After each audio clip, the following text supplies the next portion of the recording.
ഒരു മർമ്മമാണ് ഇന്ന് പല കാലം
നിങ്ങൾക്ക് ഓരോ ആഗ്രഹങ്ങളില്ലേ ഞാൻ പ്രത്യാശിക്കുന്നു എങ്കിലോ അതിനായി ക്ഷമയോടെ കാത്തിരിക്കുക.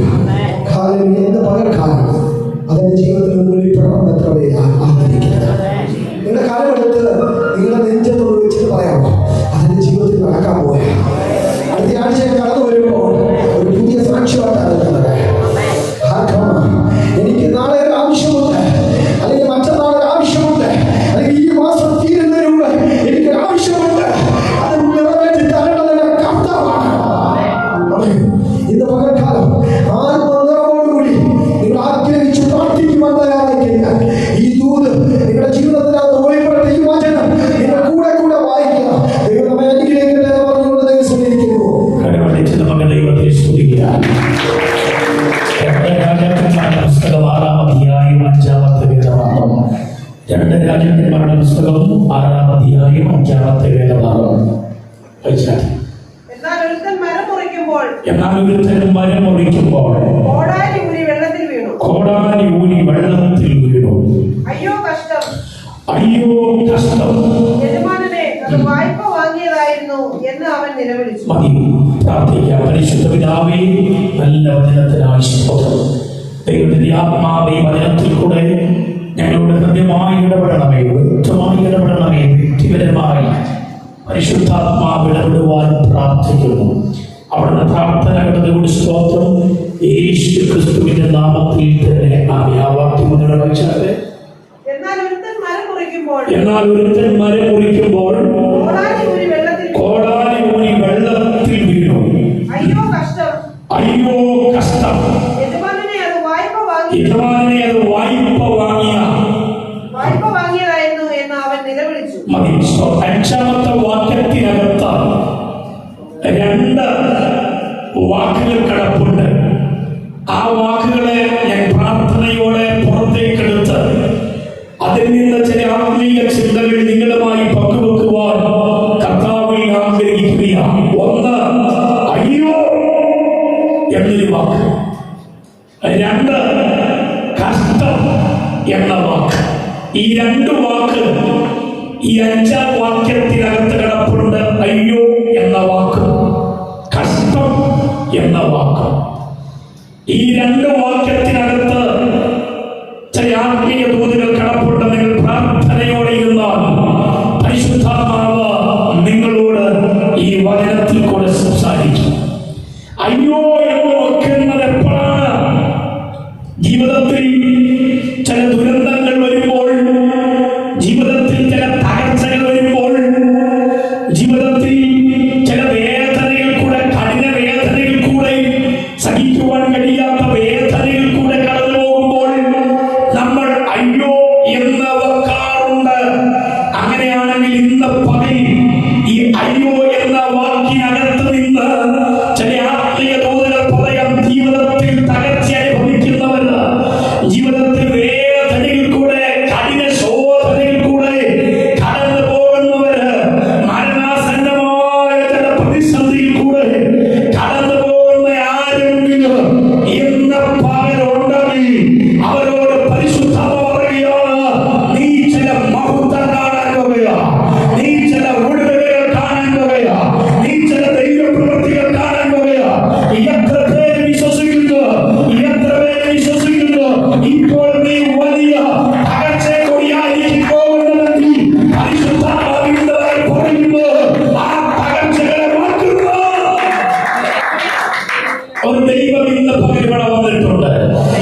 നഷ്ടപ്പെട്ടത് മടങ്ങി വരുമെന്ന് ഉറപ്പുള്ളവരെ മാത്രം ദൈവത്തെ സ്തുതിച്ചാൽ മതി.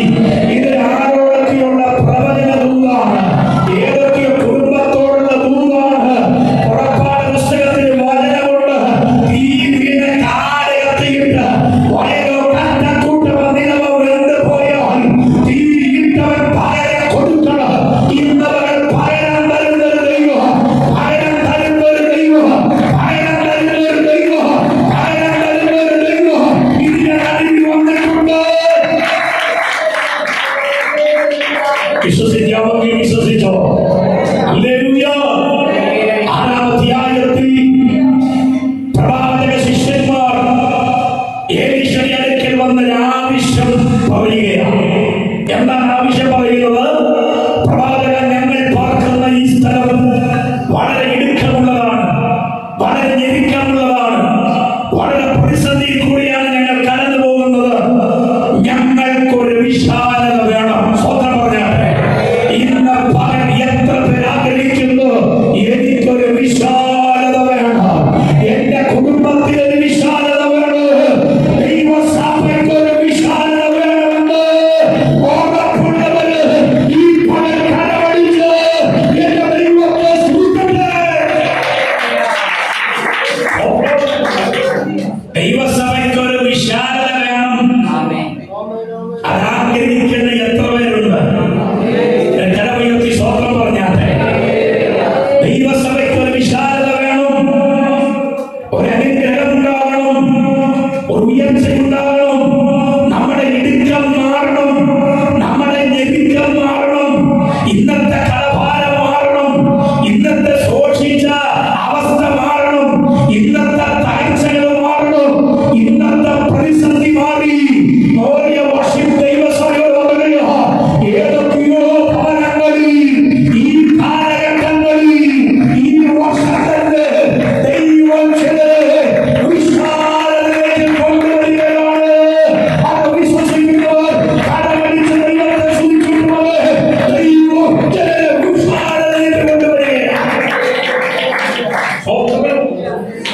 ഹല്ലേലൂയ. ആ ഒരു വെളിപ്പാട് നമ്മുടെ അകത്ത് വേണം. എന്റെ വീട് വാടക വീടിലെ ഞാൻ കിടക്കുന്നത്, കർത്താവിലേക്ക് ഒരു വിശാലത വരുത്തുമെന്ന് പറയണം. പറഞ്ഞാട്ടെ, വാ തുറന്ന് പറഞ്ഞാട്ടെ. സ്വന്തം എനിക്കൊരു വിശാലതയോ വരുത്തും. ഹല്ലേലൂയ. ഇന്ന് സഞ്ചരിക്കുവാൻ എനിക്ക് വാഹനമില്ല, ഞാൻ ബസ്സിലാണ് വരുന്നത്. എനിക്കൊരു വാഹനം ദൈവം തരും. ഹല്ലേലൂയ. എനിക്ക് യാത്ര ചെയ്യാൻ ഒരു ഫോർവീലർ ദൈവം തരും.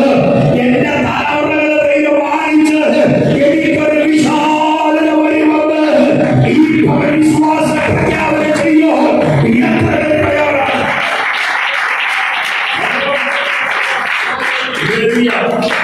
ഞങ്ങൾ പാർക്കുന്ന ഈ സ്ഥലം വളരെ ഇടുക്കമുള്ളതാണ്, വളരെ ഞെരുക്കമുള്ളതാണ്. ഈ 5-ാം അധ്യായം 27-ാം വാക്യം വായിച്ചാട്ടെ. 5:27. ആകയാൽ നയമാന്റെ കുഷ്ഠം ആകയാൽ നയമാന്റെ കുഷ്ഠം നിനക്കും നിന്റെ സന്തതിക്കും നിനക്കും നിന്റെ സന്തതിക്കും എന്നേക്കും പിടിച്ചിരിക്കും എന്നേക്കും പിടിച്ചിരിക്കുക എന്ന് അവനോട് പറഞ്ഞു. ആ. അവൻ ഹിമം പോലെ വെളുത്തു. അവൻ ഹിമം പോലെ വെളുത്തു. കുഷ്ഠരോഗിയായി കുഷ്ഠരോഗി അവനെ വിട്ടുപോയി. ഞാനുള്ള കാര്യം പറയുന്നത്, ഗേഹസിയുടെ കാര്യം പറയുന്നത്. ആ ഭാഷ പൊള്ളിച്ചു പ്രസംഗിക്കുകയാണല്ലോ. കാരണം ചിലര് പോയത് കൊണ്ട് അവരാണോ ഗേഹസി? അല്ല, അങ്ങനെ ചിന്തിക്കരുത് സഹോദരൻ. ദൈവം നമ്മൾ വെളിപ്പാട് പറയുക. അപ്പൊ ഏലീശയുടെ കൂട്ടത്തിൽ നിന്ന ഗേഹസി എന്ന് പറയുന്ന വ്യക്തിയുടെ അകത്തളത്തിൽ കിടക്കുന്നത് വെളിപ്പാടല്ല. ഹല്ലേലൂയ. ഏലീശയുടെ കയ്യിൽ നിന്ന് ഒരു അനുഗ്രഹമല്ല അവൻ പ്രതീക്ഷിക്കുന്നത്. അവന്റെ അകത്തെ കാഴ്ചപ്പാടെന്ന് പറയുന്നത് പണമാണ്. പണം. ഒപ്പം പറഞ്ഞാട്ടെ, പണത്തോടുള്ള ആർത്തിയാണ് ഗേഹസിയുടെ അകത്ത്. അപ്പൊ എലീശയുടെ അടുക്കൽ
സ്വത്രം കള്ളം അല്ലേ നുണ പറയുക. സ്വത്രം കണ്ണ എന്ന് പറഞ്ഞാൽ അല്ലെങ്കിൽ പച്ച കള്ളം പറഞ്ഞേക്കും നമ്മളെ വിശ്വസിപ്പിക്കും. പ്രവാചകനാണേലും വിശ്വാസം വരത്തക്ക രീതിയിൽ അവർ പറഞ്ഞു വലിപ്പിക്കും. പാസ്റ്ററേ, കഴിഞ്ഞ ഞായറാഴ്ച ഞാൻ വരാഞ്ഞത് എനിക്ക് ദീനമായിരുന്നു. ചുമ്മാതെയാ. ഞാൻ ഈ പ്രസംഗം ഇടയ്ക്ക് ഇവിടെ വെച്ച് അടിഭാഷ ഏൽപ്പിച്ചിട്ട് അതൊക്കെ പമ്മിച്ചെന്നാൽ അവിടെ കാണാം അതേ മൊബൈൽ എടുത്ത് മാങ്ങിക്കൊണ്ടിരിക്കുന്ന കാണാം. എന്നോട് പറയുക ദീനമായി കിടക്കുക. സ്തോത്രം. ഹല്ലേലൂയ. അല്ലെങ്കിൽ ഹല്ലേലൂയ, ഞങ്ങളുടെ വീട്ടിൽ ചില ഗസ്റ്റ് വന്നു. എനിക്ക് ചുമ്മാതെ ഒരു ഗസ്റ്റും വന്നിട്ടില്ല. പ്രിയമല പെയ്തപ്പോൾ നീ എഴുന്നേൽക്കാൻ താമസിച്ചു പോയി. അതാ സത്യം. വാക്കും പറഞ്ഞാട്ടെ. 5:30 അല്ലെങ്കിൽ 6 മണിക്ക് അലാറം വെച്ച് അലാറം അടിച്ചില്ല, എഴുന്നേറ്റില്ല. എഴുന്നേറ്റ് വന്നപ്പോൾ 8:45 കണ്ണൻ തിരുമ്പി വന്നപ്പോൾ 9 മണി. പിന്നെ കുളിക്കാതെ കിടക്കാതെ ഇങ്ങനെ സഭായോഗത്തിൽ വരുന്നത് അവിടെ കാണുന്നു. വിളിച്ച് ചോദിച്ചപ്പോൾ പറയുകയാണ്, അതേ ഒന്ന് തലയുറ്റി, അതുകൊണ്ടാ വരാൻ ചുറ്റാൻ പോകുക. നീ ചുറ്റു തുടങ്ങിയിട്ടില്ല, ചുറ്റാൻ പോകുക. ഇന്ന് ഒറ്റ കാര്യം പറയുക, തല പോയാലും കള്ളം പറയരുത്. ഞാനും അടക്കം ഞാൻ പറയുക, ഞാനും പിടിക്കൊട്ടിൽ നിന്നുകൊണ്ട് പറയുന്നത്. പക്ഷെ ഗേഹസി നന്മ വാങ്ങിച്ചു. ഈ നന്മ വാങ്ങിക്കുമ്പോഴും പ്രവാചകന്റെ ഹൃദയം ഗേഹസിന്റെ കൂടെ ഉണ്ടായിരുന്നു. ആ മനുഷ്യൻ രഥത്തിൽ നിന്നിറങ്ങിയപ്പോൾ എന്റെ ആത്മാവ് നിന്റെ അടുത്ത് വന്നു. നീ ഇത് കാണിച്ചതുകൊണ്ട് നീ കുഷ്ഠം ബാധിക്കപ്പെടും. അങ്ങനെ ഗേഹസി ഏലിശ വിട്ടുപോയി. ഇപ്പോൾ ഒരാള് നമ്മെ വിട്ടുപോയാൽ ആ കസാര അവിടെ ഫ്രീ ആയിട്ട് കിടക്കണം, അല്ലേ? എന്നാൽ 6-ാം അധ്യായത്തിൽ വായിക്കുകയാണ്, ഞങ്ങൾ പാർക്കുന്ന സ്ഥലം ഇടുക്കമുള്ളതാ. ഇതിനകത്തൊരു വെളിപ്പാട് ഞാൻ പറയാം. കൊടപ്പെടാത്തവരെ പുറത്തു പോയാൽ കൊടപ്പെട്ടവരെയും അകത്ത് കയറ്റി ആലയത്തിനകത്ത് ഇടുക്കം വരുത്തുന്ന ഒരു ദൈവം ഇവിടെ വ്യാപാരം ഇതിനകത്ത് വ്യാപരിച്ചു വന്നിരിക്കുകയാണ്. ഈ ചൊല്ലുന്നവർ ആ കലവറ അടിച്ച് ശക്തിയുള്ള ദൈവത്തെ സ്തുതിക്കട്ടെ. അപ്പോൾ എന്താ സംഭവിച്ചത്? ഈ ആലയത്തിനകത്ത് എനിക്ക് സംഭവിച്ചു ഒരു വിശാലത വേണം. അപ്പൊ വിശാലത ആഗ്രഹിക്കുന്നവരുടെ പറയാം, നിശ്ചയമായിട്ട് ഈ ആണ്ടിൽ തന്നെ നിങ്ങളുടെ വീടിനകത്ത് വിശാലത വരാൻ പോകുക. ഈ റൂഡ് പിടിക്കാമെങ്കിൽ പിടിച്ചോ. നിങ്ങളുടെ തലമുറകളെ രാജ്യങ്ങളിൽ എത്തിച്ച് ദൈവം വിശാലത വരുത്താനോട് ഈ പറയാറിയിക്കോ. ദൈവത്തിന്റെ ആത്മാവിനെ വെളിപ്പാട് പറയുക.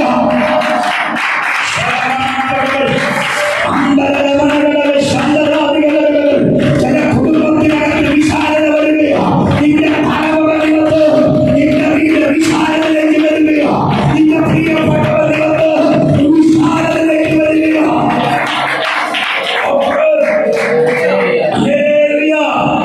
വിശ്വസിക്കുന്ന എത്ര പേരുണ്ട്? അവർ ദൈവത്തെ സ്തുതിച്ചാൽ ഇന്ന് പകൽ പ്രിയ വിനോദങ്ങളോട് ദൈവം പറയുക, വീടിനകത്തൊരു വിശാലത വരികയാണ്.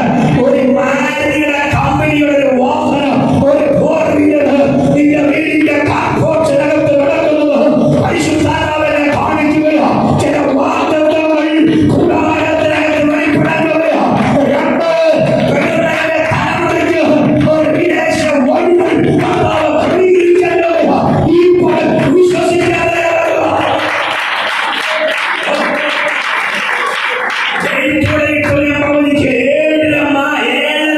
മാസം കഴിയുന്നതിനിപ്പുറം കടൽ കടന്ന് പോകാൻ ചില പേപ്പറുകൾ ക്ലിയറാക്കി പെട്ടെന്ന് വഴി ദൈവം തുറക്കുന്നവയാണ്.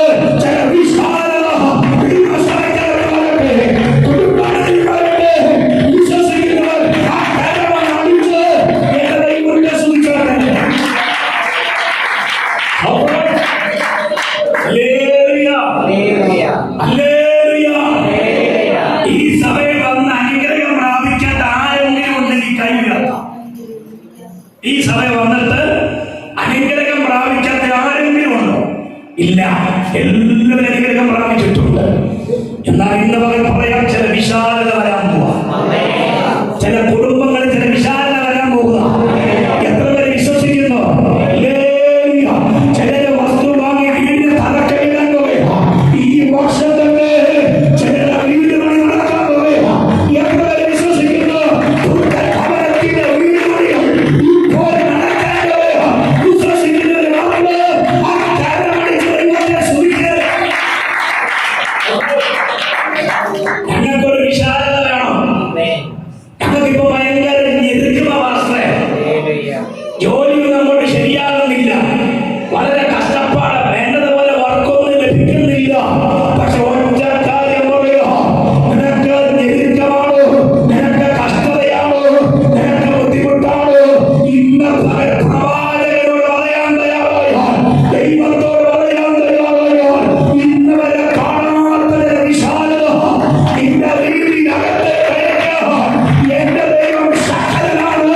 നെഗറ്റീവ് നമ്മൾ കേൾക്കാൻ പോകില്ല. നമ്മൾ എപ്പോഴും വിശ്വാസത്തിന്റെ വാക്ക് പറയണം. നല്ല വാഹനം വന്നതിനായി സ്തോത്രം, നല്ല വീട് കിട്ടിയതിനായി സ്തോത്രം. ഇത് വിശ്വാസത്തിലെന്ന് പറഞ്ഞു നോക്ക്. അതുപോലെ തന്നെ സംഭവിക്കാൻ പോകുകയാണ്. അതുപോലെ എന്നെ കാണിക്കുന്നത് ദൈവം അടുത്ത ഡിസംബറിനുള്ളിൽ തന്നെ കുറിച്ചിട്ട വീടിന് തകർക്കലിടാൻ പോകുകയാണ്, അടിക്കലിടാൻ പോകുകയാണ്. ഇന്ന് പ്രവേശനത്തിലൂടെ ഒരു വിശാലത ചില കുടുംബത്തിലവർക്ക് ദൈവം ചെയ്യുമെന്ന് പറഞ്ഞു. ദൈവം ചെയ്തിരിക്കുന്നു. അത് ഉറപ്പായ കാര്യമാണ്. ഞങ്ങൾക്കൊരു വിശാലത വേണം, ഞങ്ങൾക്കൊരു അനുഗ്രഹം വേണം, ഞങ്ങളുടെ മക്കൾ അനുഗ്രഹിക്കപ്പെടണം, എനിക്കൊരു ഭാവിയുടെ വഴി തുറക്കപ്പെടണം എന്ന് ആഗ്രഹിക്കുന്നവരുണ്ടെങ്കിൽ ഇന്ന് പകൽ ഇടനെഞ്ച് പൊട്ടി കരയുന്ന ചില സഹോദരിമാർ ഈ പകൽ ഇവിടെ വന്നിട്ടുണ്ട്. ദൈവമേ, എന്റെ വേദന ഞാൻ ആരോട് പറയും? എനിക്ക് താങ്ങാൻ കഴിയത്തില്ല. നെഞ്ച് പൊട്ടി ബസ്സിനകത്ത് കയറിയപ്പോൾ പറഞ്ഞ ഒരു സഹോദരി ഇതിനകത്തിരിപ്പുണ്ട്. ദൈവം പറയുക, നീ മടങ്ങി ചെല്ലുമ്പോൾ നിന്റെ വീടിനകത്ത് ഒരു ദൈവമഹത്വമാണ് പറയുക. എത്രപേരത് വിശ്വസിക്കുന്നു? ഹല്ലേലൂയ. ആ ദൂത് പിടിക്കാൻ തയ്യാറായാൽ അത് സംഭവിച്ചിരിക്കും. കർത്താവ് മാനിച്ചിരിക്കും. ഹല്ലേലൂയ. നിന്റെ സന്തതി അപ്പനരക്കാൻ ദൈവം അനുവദിക്കത്തില്ലെന്ന്. നീ എന്ന് കടക്കണിയിൽ കിടക്കാൻ ദൈവം അനുവദിക്കത്തില്ല. നീ എന്ന് വാടക വീട്ടിൽ കിടക്കാൻ ദൈവം അനുവദിക്കത്തില്ല. വാർത്ത വീടിനകത്ത് കിടക്കുക, ചുറ്റുമതിലെ കെട്ടിയ വീടിനകത്ത് കിടക്കുക. കർത്താവിനകത്ത് ആര് കെട്ടിയോ? കർത്താവ് അനുഗ്രഹിക്കാൻ പറയുകയാണ്. എത്ര പേര് വിശ്വസ്തയോടെ നിൽക്കും? അവരെയാണ് ദൈവത്തിന് ആവശ്യം. ഞങ്ങൾക്കൊരു വിശാലത വേണം. അത് പ്രവാചകനോട് പറഞ്ഞപ്പോ പ്രവാചകൻ ഒരു കാര്യം ചെയ്യാം. വിശാലതയ്ക്ക് വേണ്ടി ഒരു സ്ഥലം ഞാൻ പറയാം. ഈ യോർദാന്റെ വൻകാട്ടിൽ പോയി നിങ്ങൾ മരം മുറിച്ചുകൊണ്ട് വരണം. മരം മുറിച്ചുകൊണ്ട് വന്ന് നമുക്ക് ആലയം പണിയാം. യോർദാന്റെ വൻകാട്ടിൽ പോയി ഞങ്ങൾ മരം മുറിച്ചുകൊണ്ട് വരട്ടെ എന്ന പ്രവാചകൻ ചോദിച്ച പ്രവാചകരെ പോകുവിൻ, നിങ്ങൾ പോകണം പറഞ്ഞു. പക്ഷേ ഒത്തിരി പ്രവാചക ശിഷ്യന്മാരുണ്ടെങ്കിലും അതിനകത്ത് ഒരു പ്രവാചക ശിഷ്യനകത്ത് വെളിപ്പാടുണ്ടായി. എല്ലാവരുടെ അകത്തൊന്നും വെളിപ്പാടില്ല കൊണ്ടോ. അവൻ പറഞ്ഞ് ഈ യോർദാന്റെ വൻകാട്ടിൽ പോയി മരം മുറിക്കുന്ന പ്രയാസമുള്ള കാര്യമാണ്. ഞങ്ങൾ തന്നെ പോയാൽ ഞങ്ങൾക്ക് അവിടെ അപകടം സംഭവിക്കും. അതുകൊണ്ട് പ്രവാചകൻ കൂടെ പോരണം. പുറപ്പാട് പുസ്തകത്തിൽ മോശെ ഇങ്ങനെ പറഞ്ഞു, നിന്റെ സാന്നിധ്യം എന്നോട് കൂടെ പോരുന്നില്ല എങ്കിൽ എന്നെ അയക്കരുത് എന്ന് ഒരു ഭക്തൻ പ്രാർത്ഥിപ്പാനെയാണ്. ദൈവത്തിന്റെ സാന്നിധ്യം നിന്റെ കൂടെ ഉണ്ടെങ്കിൽ നീ ചെല്ലുന്നിടം അനുഗ്രഹിക്കപ്പെടും. നീ കാലുകുത്തുന്ന ദേശം അനുഗ്രഹിക്കപ്പെടും. നിന്റെ കാലുകുത്തുന്ന ഭവനം അനുഗ്രഹിക്കപ്പെടും. ദൈവ സാന്നിധ്യം ഉണ്ടെങ്കിൽ കർത്താവ് നിങ്ങളെ നിലനിർത്തും. സ്തോത്രം. ഇവിടെ ഗൗരവത്തിലെ ജോലിമതരെ ഓർത്ത് സ്തോത്രം. വലിയ പ്രതിസന്ധിയുടെ നടുവിലാണ് അവര് ഈ ചർച്ചിലേക്ക് വരുന്നത്. മൂത്ത മകളുടെ വിഷയത്തോട് ബന്ധപ്പെട്ട് അവർക്കൊരു പഠനം ഉണ്ടാകുമോ, ഒരു ഭാവി ഉണ്ടാകുമോ എന്ന പ്രതീക്ഷകൾ അസ്തമിച്ച് വലിയ തകർച്ചയിരിക്കുമ്പോൾ ദൈവദാസന്മാരെ ദൈവം ആ വീട്ടിലേക്ക് അയച്ചു.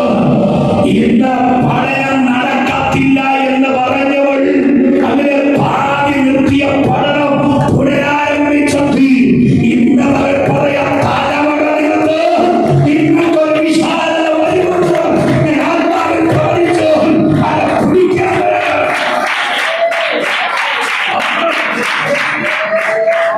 എത്ര പേർക്ക് തയ്യാറാണ്?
കുറിക്കുമ്പോൾ കോടാലിയിൽ നിന്ന് ഇരുമ്പ് എവിടെ പോയി പറഞ്ഞേ? വെള്ളത്തിൽ പോയി. ഇപ്പോൾ ശിഷ്യന്റെ കയ്യിൽ എന്നാ ഉണ്ട്? പിടി മാത്രമേ ഉള്ളൂ. പിടി ഉപദേശിക്കുക. ആയുധം പോയി. ആയുധം വെള്ളത്തിൽ പോയി. പിടി മാത്രമേ ഉള്ളൂ. ആ സമയത്ത് അദ്ദേഹം നിലവിളിച്ച് പറഞ്ഞ രണ്ട് വാക്കാണ്: അയ്യോ കഷ്ടം, യജമാനനേ, അത് വായ്പ വാങ്ങിയതാണ്, എനിക്കത് തിരികെ കൊടുക്കണം. സ്വത്രം. പ്രവാചകൻ ചോദിച്ചു, ആ ഇരുമ്പ് വീണ സ്ഥലം എവിടെയാ? ഒന്ന് സ്വത്രം പറഞ്ഞാൽ ദൂരത്ത് പോകണം. വേണ്ടവരെ വിളിച്ചോണം. ആ സ്ഥലം ഒന്ന് കാണിച്ചേ. ആ സ്ഥലം കാണിക്കണമെങ്കിൽ കാട്ടക്കടന്ന് വൈകി പാസ് വരണ്ട, അല്ലെങ്കിൽ തോമസ് കുട്ടി പാസ് വരണ്ട, അല്ലെങ്കിൽ ജിയോ പാസ് വരണ്ട. സ്ഥലം കാണിക്കുക. പോയവരറിയാം, വീണവരറിയാം, എവിടെ ആയുധം വീണവരറിയാം.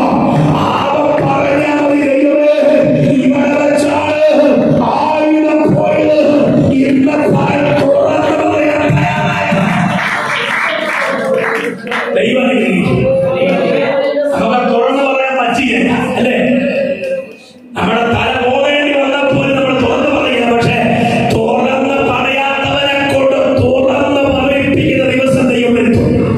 യാക്കോബിന്റെ കടവിൽ വെച്ച് യാക്കോബിനെ ദൈവം പിടിച്ചിട്ട് പറഞ്ഞു, ഞാൻ യാക്കോബാണ് എന്നവൻ തുറന്ന് പറഞ്ഞപ്പോഴാണ് തമ്പുരാന്റെ അനുഗ്രഹം അവന്റെ മേൽ വെളിപ്പെട്ടത്. ദൈവത്തിന്റെ അനുഗ്രഹം വേണമെങ്കിൽ പറയാതെ തുറന്ന് പറയണം.